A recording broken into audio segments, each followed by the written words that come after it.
తండ్రి పల్నాడు జిల్లా మాచర్లకు చెందిన యువతి గత నెల 18 అనుమానాస్పదంగా మృతి చెందడం వెనకున్న మిస్టరీ వీడుతోంది.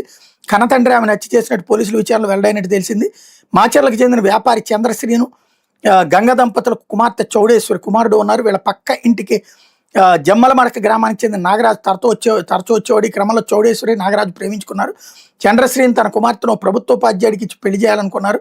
2 రోజులు నిశ్చితార్థం ఉందనగా చౌడేశ్వరి ప్రేమించిన వ్యక్తితో వెళ్లిపోయి పెళ్లి చేసుకున్నారు. కుమార్తె ప్రేమ వివాహాన్ని చంద్రశ్రీను జీర్ణించుకోలేకపోయారు. తమ ఇంట్లోని బంగారు ఆభరణాలు పోయాయని వాటిని తన కుమార్తె తీసుకెళ్లిందని పోలీసులు ఫిర్యాదు చేశారు.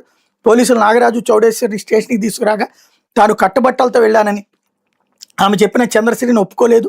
5 రోజులు పుట్టింటికి వెళ్లి తన తర్వాత భర్త వద్దకు వెళ్లేలా ఒప్పందం రాసుకున్నారు.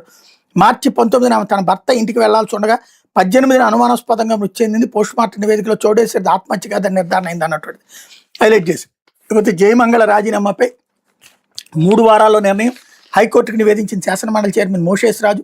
ఎమ్మెల్సీ జయమంగళ వెంకటరమణ సమర్పించిన రాజీనామాపై 3 వారాల్లో తగిన నిర్ణయం తీసుకుంటామని శాసనమండలి చైర్మన్ మోషేస్ రాజు హైకోర్టు ధర్మాసనాన్ని నివేదించారు. వివరాలు నమోదు చేసిన హైకోర్టు ఆయన దాఖలు చేసిన అప్పీల్ని పరిష్కరించింది.